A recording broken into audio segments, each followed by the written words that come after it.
This giant feathered friend is not a bird, but a Gallimimus. The name Gallimimus means chicken mimic, but I think it looks rather like a duck.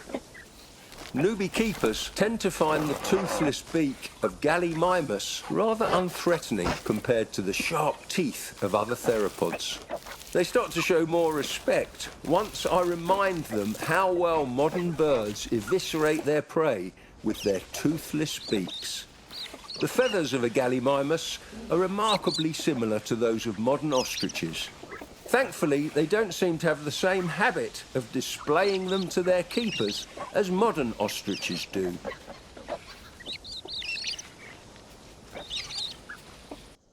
I admit I have a real soft spot for Oviraptor. They're clever and charismatic, but so misunderstood.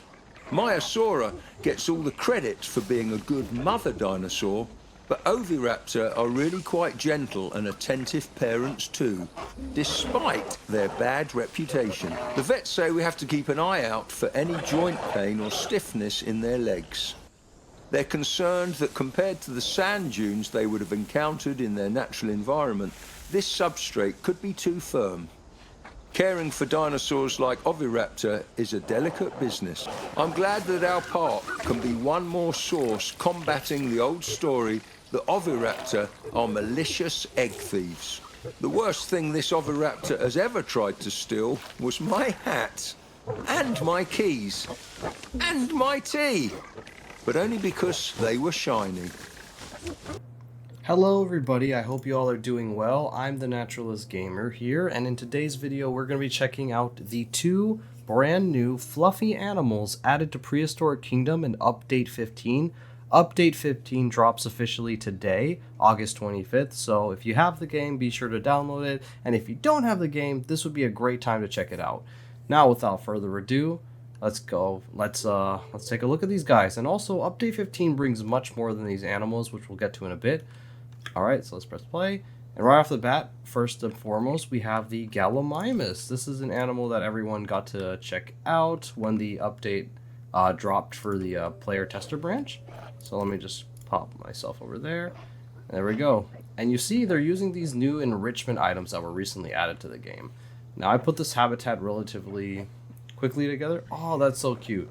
So you notice that there's some log enrichments that were added to the game, and what I did was, these are some log pieces that I created and put up on the workshop, and I mixed them in with the in-game log enrichment items, and I think it makes for a really cool look. But yeah, these are the Gallimimus. These are all three skins, which we'll take a better look at in the nursery, which has also gotten quite the glow up. But yeah, these are beautiful animals. And you can see there's a nice mix of paleoflora in here. So I use mostly wetland and some coastal plants. There's also some scrubland and temperate plants. And yeah, I won't go too deep into paleoflora in this video, but I will be linking a video in the description below by another creator who did a very excellent, like, in-depth breakdown of all the different paleoflora. So I definitely highly recommend checking that out. Yeah, moving on, here's our galleys, and now we're going to move on to the next section, and this right here is a sign for them. You can see that this is the skin they picked with it. Beautiful. And then over here we have the Oviraptors, which decided to go very, very far from us, but one of them's coming up. One of them's actually coming quite close to us. So for these guys, we're actually just going to plop into their exhibit to get a better look at them. There we are. And these guys are gorgeous. There's three different skins. Now, unlike the Gallimimus, each Gallimimus skin has different feathering. It has like a different level of feathering around its neck, its tail, and its head. But the Oviraptors, they all have the same level of feathering. Like, they have the same type of feathering. However, each skin, in my opinion, is... Oh, wow. Look at that. Each skin is still rather unique in its coloration, and I'm really happy that they went with a much more scientifically accurate reconstruction, especially for the Oviraptor skull shape. That's more so apparent with the female than the males. So one common misconception is that Oviraptor had this huge, massive crest on its head. In reality, that was actually from another species known as Sittipati. That was It's related to Oviraptor, but not actually like Oviraptor Philoceratops. Now, this animal would have lived with animals like Velociraptor and Protoceratops, as well as the newly announced Velociraptor cousin. And then it also would have lived with animals like Hulscaraptor, whereas Gallimimus, while they are both from Mongolia, Gallimimus lived in the Nemet Formation, so it lived with animals like Tarbosaurus and Deinocheirus. So yeah, those are those animals right there. Beautiful. All right, so now we're going to take a look at the new and improved Nursery UI, and I don't know about y'all, but I think this one looks way better. It looks so sleek and modern. I love it. Like, I just love the little wireframe mesh of each animal before you even see them. Like, that's sick. But there's a lot more to see here. What's even great is now there's more ways to sort. You can sort by alphabet, by type. So you have dinosaurs, right? And further down you have mammals. Or if you want to be even more specific, like myself, you can do by clade. So you have Theropoda, you have Thyrophora, Sauropodomorpha, and all that good stuff. And then you can even sort by time period, I think. Let's see, sort by type. Actually, no, filter. Here we go. So there's also filters. So you can sort by biome. There's a lot of different. You can even do like Triassic. Let's reset the filters. Let's just do Triassic animals. Okay, so we have these 3 species. Let's do Neogene. Currently, we only have 1 animal, but it's good to see that we at least have something from the missing middle period, as I like to call it. And then, of course, we have a ton of stuff from Cretaceous. Now, most importantly, you can also search. So if I want a Gallimimus, just go Gallimimus, bam. Anyways, enough messing around with that. Let's just do sort by unlocked. And let's take a look at the Gallimimus first and foremost. Now, this is the first skin, which is Allium. So this is a male, right? This is a male. And what's real... Oh, sorry, this is a female. God, I am so sorry for misgendering you there. I apologize. Now, this is a female Gallimimus for the skin. And this is a male. And I like this one a lot. I could see myself using this more so for, like, paleo-accurate themed habitats, mainly because not necessarily that we know the exact coverage of Gallimimus, but based on the North American Ornithomimus fossil that was found with preserved feathers, as well as like other, this is a much more like a conservative approach to the animal, so I do appreciate that.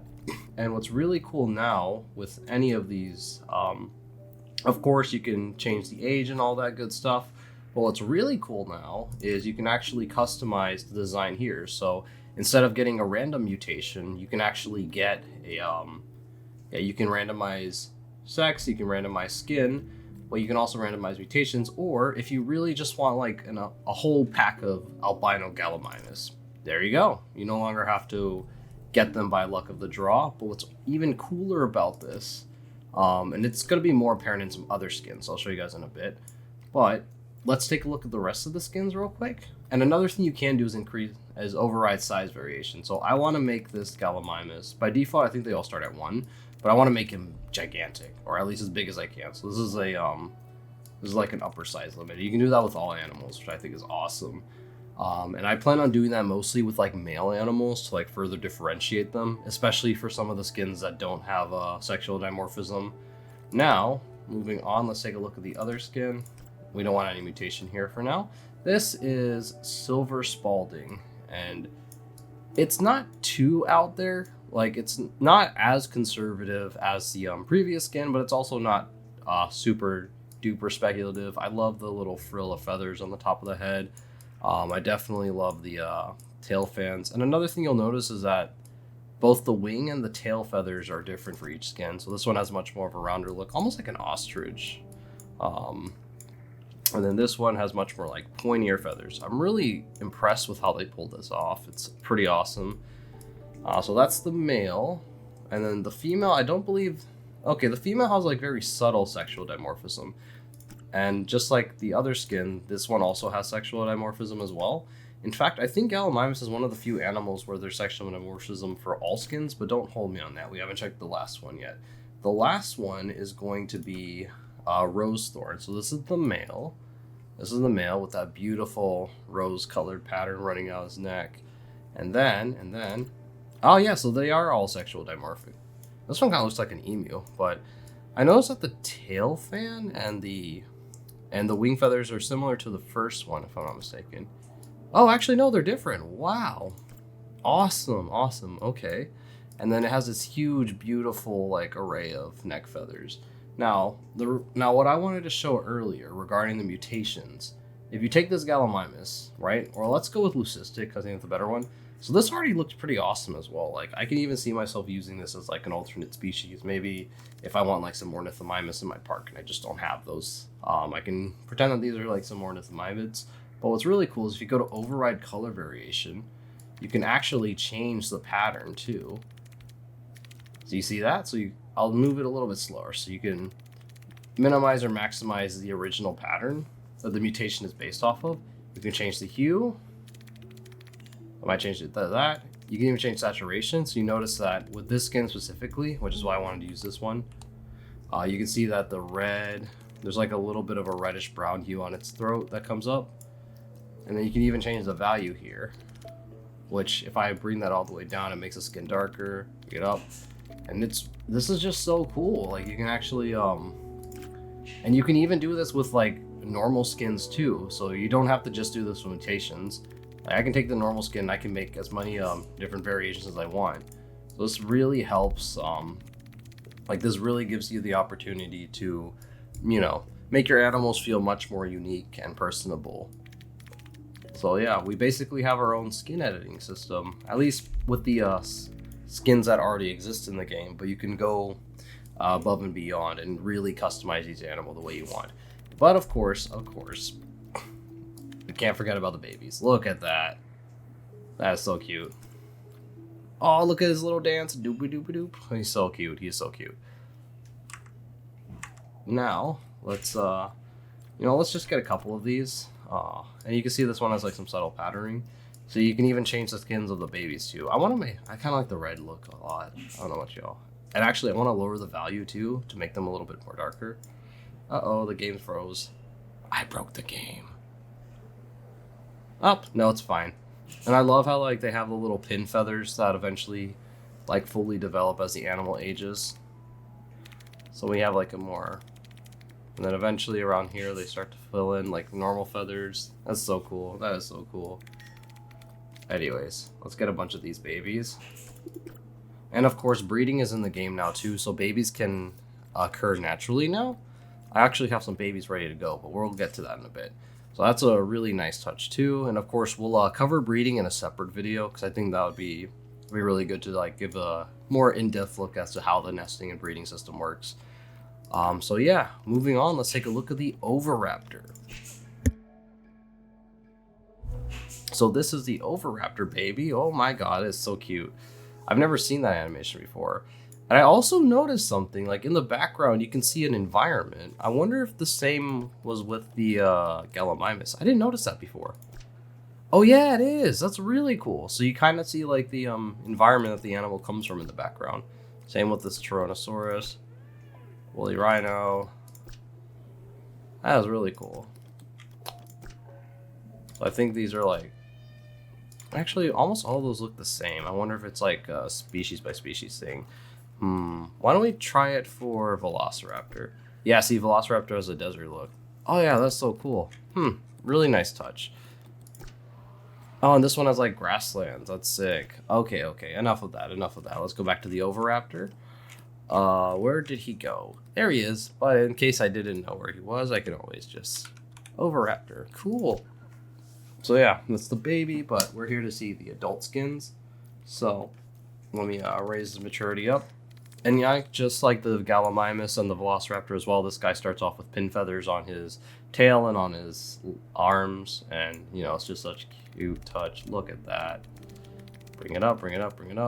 So this is the female. And then this is the male. And that's their display animation. Beautiful. So that's how they riz up the houses. Pretty nice. And of course, you can always set it to default. You can make them bigger. Albeit, I think that's the biggest they'll get. You can pick up Bino. Oh, whoa, that is sick. Look at that. That is beautiful. I wasn't even expecting that. I'm gonna name him Oreo. That's so cool. Anyways, so this skin is called Hellvine. We'll just go back to no mutation. We have Hellvine, so that's the male and female. Moving on, we have Tourmaline. And so this is the male. And this is a female. I don't know if there is sexual dimorphism. These guys move around too much. Let's see. Female. Male. Okay, so it's subtle. It's subtle sexual dimorphism. Mainly, the male has a much more pronounced crest. But I think color-wise, yeah, these skins are practically the same. Okay, that makes sense. And then, also the crest is much more different too. Yeah, cool. And then our last skin is going to be the barrel, which I think, while I personally don't see myself using this in a lot of my parks, at least when I'm going for like paleo accuracy or trying to like recreate environments or whatnot, I definitely can see myself using this in like parks as like a theme, you know, like maybe you have a tropical zoo and you want to have like some colorful looking dinosaurs to give that like tropical bird vibe. I think this is the skin perfect for that. But yeah, Oviraptor is by far my favorite feathered dinosaur that's currently in the game right now in terms of its look and its skin. It looks absolutely stunning. And of course, we gotta go back to those babies. Just look at them. Aww. Look at him shaking his tail like he's an adult. So cute. And then of course we watch them gradually age. I like how they show different animations as they get older and older.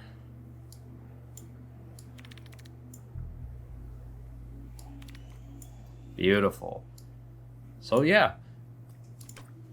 And then let's go back. So yeah, those are all the new animals from update 15. And of course, let's go ahead and end the video off by placing some babies. So we got our baby Oviraptors, release 4 animals. Because in this video, we're not going to wait for them to breed. So we're just going to go ahead and pop some babies down. All right, it's baby making time. Let's put some more babies down here. Okay, so we'll put them here. Oh, look at her. She's beautiful. They're so cute. I love the Gallimimus chick so much.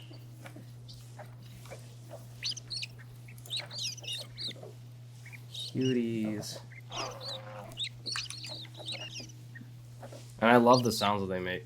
I love how the Gallimimus has a much more like cuter appearance to it. The feathers of a Gallimimus. Sorry, Nigel. We'll give you your moment of shine soon, I promise. Beautiful. Yeah, so I love that they went for a more like cutesy look with the Gallimimus. And then if you go with the Oviraptor, I'm not saying they're not cute, but you know, they not as cute as the Gallies for sure. Where did they go? Ah, there they are. For some reason, these guys really like to hide behind here. Also, where did they go? Where did they go? Ah, here you are. Oh, look at that. Okay, they are kind of cute. They kind of remind me of like crazy-eyed baby parrots, but they're still beautiful. Aw. Yeah, there's definitely some crowding issues in this habitat, but that's expected. Aw. Cuties. I think these two are just kind of, whoops. Aw, so cute, so cute.